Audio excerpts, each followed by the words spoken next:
Bismillahirrahmanirrahim. Assalamu alaykum, hurmatli televizor ko'ruvchilar. Istiqlol kundalik xabarlarimizni ko'rishinglarni qizg'in qarshi olamiz. Men Abdullah Yalqin. Programmamizda vatanimiz Sharq Turkiston va dunyoda bo'lib o'tgan kun tartibidagi xabarlarni huzuringizga sunish qilishimiz. Qaynamizda diqqatinglar ekranimiz bo'lsin.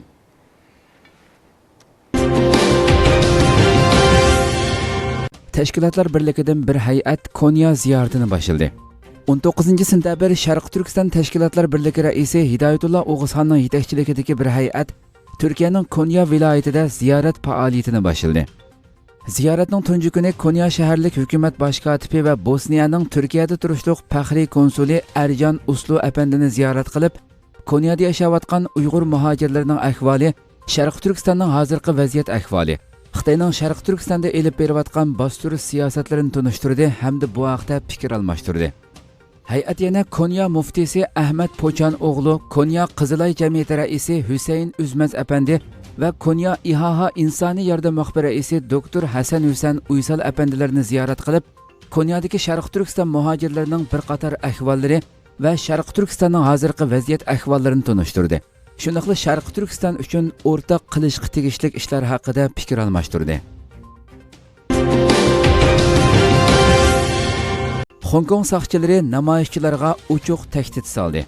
17-sentabr Hong Kong erkin axborot xabarlariga asoslanganda hukumatga qarshi namoyishning 15-haftasi Hong Kongdagi soqchilar birlashmasining boshlig'i Lam Chi Wei bayonotida soqchilarga qo'lda yasalgan benzin bomba atgan namoyishchilarga rost o'q qo'llanilganligi to'g'risida ogohlantirish bergan. Namoyishchilarni isyonchilar deb tilga olgan Lam soqchi birligining to'plam shaklda isyonchilar tarafidan qo'lda yasalgan benzin bomba bilan tahdid qilinayotganligini aytdi. Shunga soqchilarning bu harakatni to'xtatishi uchun rost o'q va shuningga o'xshagan qurollarni qo'llanganligi haqida ogohlantirish berdi. Hong Kong bexatarlik markazi bergan ma'lumotga asoslanganda bu namoyish boshlanib, hozirgacha qo'lga olinganlarning soni 1453 ga yetdi. Yana bir tarafdan oldingi kuni Amerikada Hong Kong namoyishlarining boshlamchilarining qatnashishida Xitoy kommunist rejimining Hong Kong namoyishchilariga qilgan va qilayotgan yo'lsizliklari haqida tafsiliy dokulat berish yig'ini ochildi.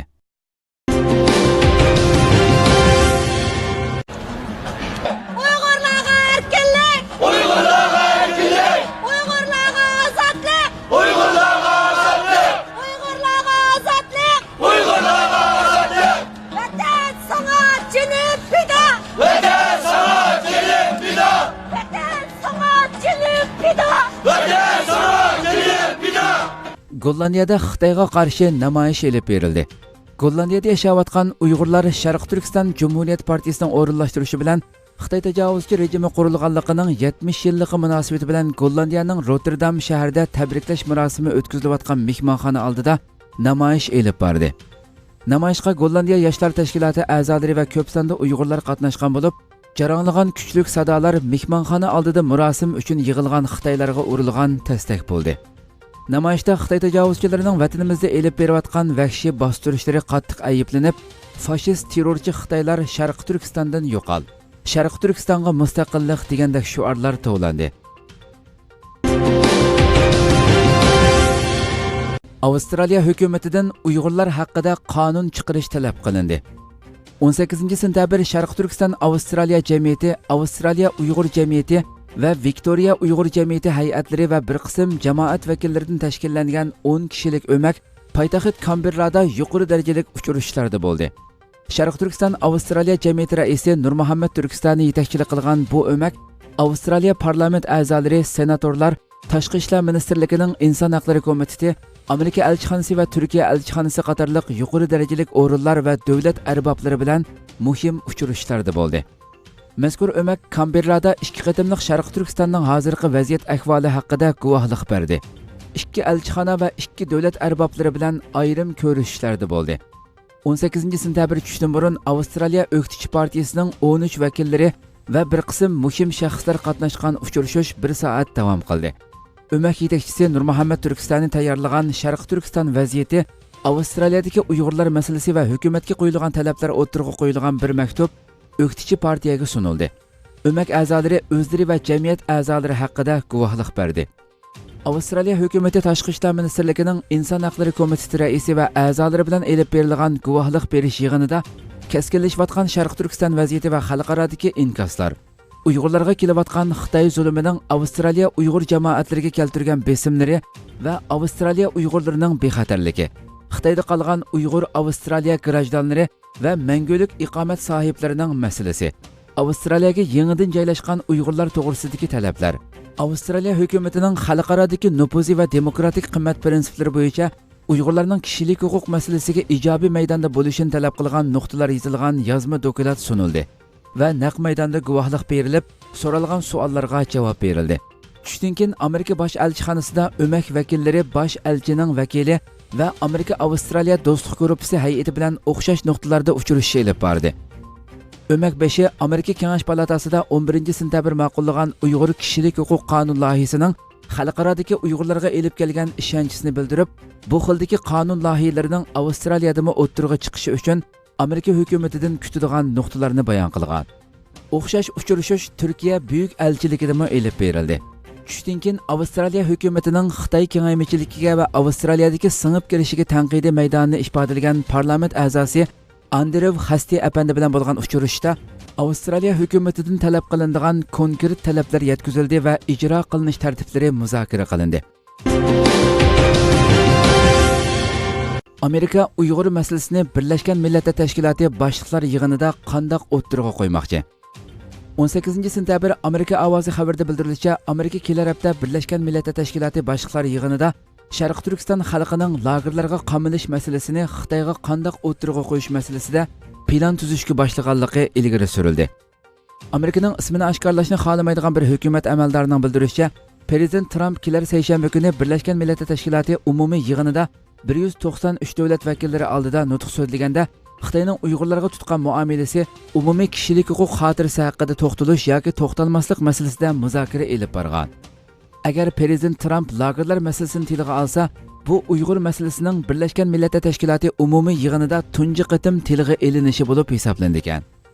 Xabarda Oqsaroyning bayonotchisi Stefani Grisham bayonot e'lon qilib, Prezident xalqaro jamiyatni insonlarga diniy va e'tiqodiy sababli hujum qilishning oldini olish uchun konkret tadbir elishga, ibodatxonlarning muqaddasligi ham barliq diniy e'tiqodlarning jamoat so'rinlarini qo'g'dashga chaqirdi deganlarini bildirgan. Ma'lum bo'lishicha, Xitoy o'zining oshkora tanqidga uchrashidan qattiq andisha qilib, Jeneva va Nyu-Yorkdagi yig'inlarning oldi-keyinda Xitoydagi ba'zi chet el diplomatlari bilan uchrashgan. Amerika hukumat amaldori muxbirga Tashqi ishlar ministri Mike Pompeo va muavin prezident Mike Pence'ning Birlashgan Millatlar Tashkilotidagi yig'ilish oraliqida o'tkazilgan ba'zi faoliyatlarda Uyg'ur masalasini tilga olish yoki olmasligi oxirgi hisobda Amerika Xitoy savdo masalasining taraqqiyotiga bog'liq deganlarini bildirgan. 5 tashkilot Birlashgan Millatlar Tashkiloti bosh kotibini Uyg'urlar uchun ovoz chiqarishga chaqirdi. 18-sentabr Amerika ovozi xabarida bildirilishicha, Dunyo Uyg'ur qurultayini o'z ichiga olgan 5 tashkilot Birlashgan Millatlar Tashkiloti bosh kotibi Antonio Guterresga maktub yozib, o'zlari bilan birlikda Uyg'urlar uchun ovoz chiqarishga chaqirgan. Mazkur 5 tashkilot ichida Kishilik huquqni ko'zatish tashkiloti, Xalqaro kechirim tashkiloti, Xalqaro kishilik huquq birlashmasi, Xalqaro qonunshunoslar kengashi va Dunyo Uyg'ur qurultayi qatorliqlar bor ekan. Maktubda Birlashgan Millatlar Tashkiloti bosh kotibi Antonio Guterres bosh bo'lib, Xitoyning chekidan oshgan siyosiy va Sharq Turkistondagi atalmish siyosiy tarbiya lagerlarining darhol taqilishi uchun kaskin maydon bilan Xitoyni ayblishi kerakligi. Antonio Guterres mushundaq qila olsa, Birlashgan Millatlar Tashkilotida xizmat o'tayotgan mezgilda kishilik huquq masalasi uchun muhim to'kpi qo'shgan bo'lganligi bildirilgan. Çavuşoğlu Uyg'urlarning ahvoli Xitoy bilan bo'lgan har darajalik uchrashuvlarda o'ttirg'a qo'yilmoqda dedi. Türkiye Cumhuriyeti Tashqi ishlar ministri Mavlud Çavuşoğlu Uyg'ur masalasining Xitoy bilan bo'lgan har darajalik uchrashuvlarda o'ttirg'a qo'yilayotganligi, bu masalaga Birlashgan Millatlar Tashkiloti va rayon xarakterlik sahnalarda yaqindan diqqat qilayotganligini bildirdi. Uning ilgari surishicha, Uyg'urlarning o'zi turishlik davlatlarda tinch va xotirjam yashashiga kafolatlik qilinishi Turkiyaning davlat siyosati ekan. Çavuşoğlu bu so'zlarni Turkiyadagi İyi Partiya parlament a'zosi Ismoil O'qning uningga sungan tilak xatiga bergan javobida ta'kidladi. Turkiyadagi gazeta Kritik nomli to'r gazetining 17-sentabr xabar qilishicha, Ismoil O'q buningdan 2 oy avval Çavuşoğluga savol tilakchisi sunib, yig'ib olish lagerlaridagi Uyg'urlarning ahvoli va hukumatning bu masaladagi maydonini so'ragan. Çavuşoğlu İsmail o'qib bergan javobida chet davlatlardagi irqdosh va tuqqanlarimizning aloqador davlatlar bilan hamkorlik asosida til, din va madaniyatini qo'g'dab, tinchlik va xotirjamlik ichida yashashiga kafolatli qilinishi hukumatimiz yo'l qo'yib kelayotgan davlat siyosatidir. Atalmış Uyg'ur abnum rayonidagi Uyg'ur turklariga munosabatlik siyosatimiz bu doirada yurgizilmoqda. Uyg'ur turklarining ahvoli muhim masalalar bo'yicha hamkorlik ichidagi Xitoy organlari bilan har xil saviyada kun tartibga kelmoqda. Bo'libmi Birlashgan Millatlar Tashkiloti boshchiligidagi xalqaro va rayon xarakterlik sakinlarda yaqindan diqqat qilinmoqda deyildi. Lekin xabarda Çavuşoğlu Uyg'urlarning tinch va xotirjam yashashi davlat siyosatimiz degan bo'lsa-mu, biroq Xitoy rejimi tarbiyalash lagerlari deb kelayotgan yig'ib olish lagerlarida ziyolilar, ilmiy tadqiqotchilar, san'atchilar va yozuvchilarni o'z ichiga olgan millionlagan Uyg'urning tutib turilayotganligi va xo'rlashga uchrayotganligi ta'kidlanib, Çavuşoğluning bergan javobi tanqidlandi. Dünya Uyghur Qurultayı vakilleri Cenva ve Varşavadagi xalqaro yig'inlarda Uyg'urlar masalasini tunishtirdi. Dünya Uyghur Qurultayı raisi Dulqin Aysa apandi Xitoyda ommaviy harakatlarning bostirilishi va buning Yevropa bexatarlik va hamkorlik tashkilotiga a'zo bo'lgan davlatlarga bo'lgan ta'siri mavzuliq yig'inda Polshaning poytaxti Varshavada chaqirilgan Yevropa bexatarlik va hamkorlik tashkiloti yig'inida Uyg'urlar masalasi o'tirg'i qo'yildi. 18 sentabr kuni tushdan keyin Birlashgan Millatlar Tashkilotining Janvadagi zalida o'tkazilgan 41 navbatlik doimiy yig'inda Dünya Uyg'ur Qurultayı vakolatan Peter Ervin apandi so'z qilib, Uyg'urlar duchor bo'layotgan ig'ir vaziyatni anglatdi. U nutqida Xitoyning Uyg'urlarni lagerlarga so'lg'anligi qatorliq masalalarni o'tirg'i qo'yganligini bayon qilib, mundaq dedi. Men bugun Birlashgan Millatlar Tashkilotining 41 navbatlik kishilik huquq doimiy yig'inida so'zildim. Bu yerda ko'p sonda Uyg'urning lagerga so'langanligini, lekin Xitoy rejimining bo'lsa biz bularni tarbiyalayotimiz deb yolg'on so'zlayotganligini, Uyg'urlarga ig'ir besim ishiltayotganligini anglatdim. Tunugun 18 sentabr kuni yana Dünya Uyg'ur Qurultayı raisi Dulqin Aysa apandi Yevropa bexatarlik va hamkorlik tashkilotining Polshaning poytaxti Varshavada chaqirgan Xitoyda ommaviy harakatlarning bostirilishi va buning Yevropa bexatarlik va hamkorlik tashkilotiga a'zo bo'lgan davlatlarga bo'lgan ta'siri mavzuliq yig'inga ishtirok qildi. Dulqin Aysa apandi bu yig'inda nuqtali holda Xitoyning Sharq Turkistonda qurgan jazo lagerlari haqida to'xtalgandan sirt, Xitoyning hozir yurgizayotgan besim siyosatining O'rta Osiyo Turkiy Jumhuriyatlariga bo'lgan ta'siri to'g'risida to'xtaldi. Xitoyning Avstraliyaga to'r hujumi qilganligi oshkorlandi. 16 sentabr Reuters xabar agentligining xabar qilishicha, Avstraliya istixboroti mush yil 5-oyda davlat parlamenti va Avstraliyadagi 3 eng cho'ng partiyaga qilingan to'r hujumining orqasida Xitoy rejimining borligini aniqlab chiqqan. Bu xabarni mushu ishlardan xabari bor 5 nafar kishi Reuters xabar agentligiga oshkorlagan. Bu kishilarning bildirishicha, Avstraliya to'r istixborot organi 5-oyda qilingan to'r hujumiga Xitoy davlat bexatarlik organi mas'ul ekanligini jazmlashtirgan. Reuters xabar agentligiga bu ma'lumotlarni yetkazgan 5 nafar kishi bu ma'lumotlarning muhim ham zil bo'lishi sababli o'zini oshkorlashni xohlamagan. Bu kishilar yana Reuters xabar agentligiga Avstraliya Tashqi ishlar ministrligi istixborot organidan bu ma'lumotlarni sirtqa oshkorlamaslikni talab qilganligini bildirgan.